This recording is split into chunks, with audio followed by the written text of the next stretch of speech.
BJP जिंदाबाद, नरेंद्र मोदी जिंदाबाद। গতকালকে ছাত্রদের ওপর পুলিশি বর্বরচিত আক্রমণের প্রতিবাদে 12 ঘন্টা বাংলা বন্ধ সফল করুন।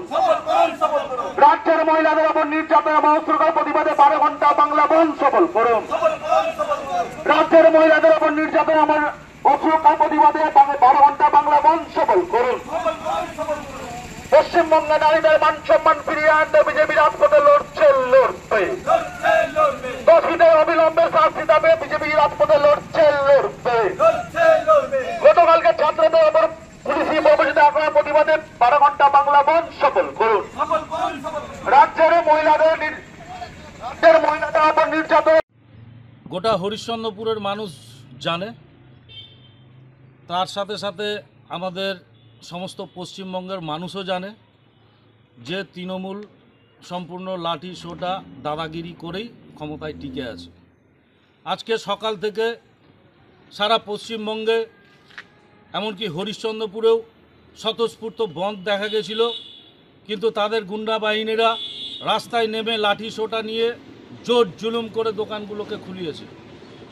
তারপর তাদের মিছিল চলে যাওয়ার পর পরক্ষণেই আবার দোকানদাররা শাটার নামিয়ে দিয়ে আমাদের সাথে সহযোগিতার হাত বাড়িয়ে দিয়ে বন্ধকে সফল করেছে। আমার নাম দেবব্রত পাল, হরিশ্চন্দ্রপুর বিজেপির মণ্ডল জিএস। কি উঠিয়ে দেখানো গেল, শাসাচ্ছে এবং এই করছে এমনই ছবি ধরা পড়লো, কি বলবেন? না, ওটাতে ঝান্ডা ছিল, তৃণমূল কংগ্রেসের পতাকা ছিল, পতাকাটা একজন মাথায় মেরেছে, তাই ও লাঠিটা আপনি দেখেছেন।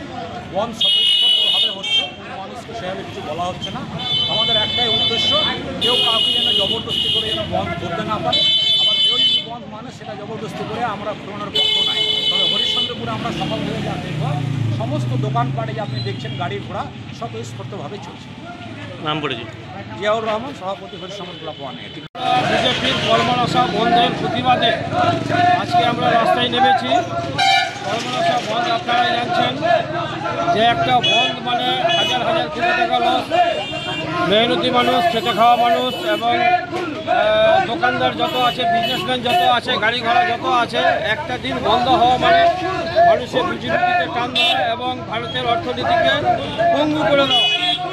বিজেপি যে সাম্প্রদায়িক যে নীতিটা নিয়েছে, এটা আমরা দেখতে পাচ্ছি যে একটা আরজি কলের যে ঘটনাটা, একটা মর্মান্তিক ঘটনা ঘটেছে, তার জন্য আমাদের মুখ্যমন্ত্রী দোষীদের দৃষ্টান্তমূলক শাস্তির দাবি করেছেন এবং সর্বোচ্চ শাস্তি ফাঁসির উনি দাবি করেছেন আমাদের মাননীয় মুখ্যমন্ত্রী। তারপরেও বিজেপি এটাকে নিয়ে এখন আর নাই, আরজি কলের ঘটনার, নির্ভয়ার ঘটনার কোনো গুরুত্ব নেই যে আসামিরা শাস্তি পাবে কি পাবে না, তাদের আর কাছে এটার নির্ভয়ের কোনো গুরুত্ব নেই।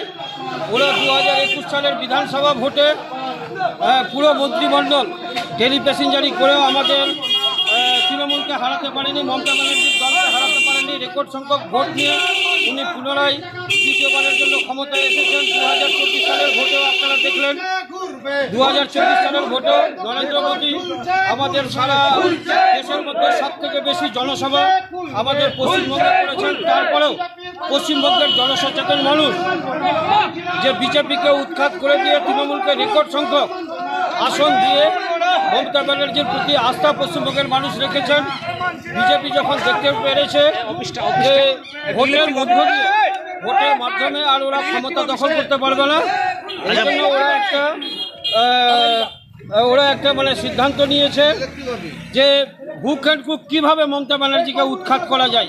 জনগণের ভোটে যেহেতু উৎখাত করা যাচ্ছে না, শুভেন্দু অধিকারী আপনারা দেখতে পাচ্ছেন গদিতে বসার জন্য উদ্গ্রীব হয়ে আছেন, কিভাবে পশ্চিমবঙ্গকে অশান্ত করে রাখছেন আমরা দেখতে পাচ্ছি। চিরদিন আমরা টিভিতে, পেপার, সোশ্যাল মিডিয়ায়, নিউজ পেপারে আমরা দেখতে পাচ্ছি যে গোটা পশ্চিমবঙ্গকে অশান্তি করে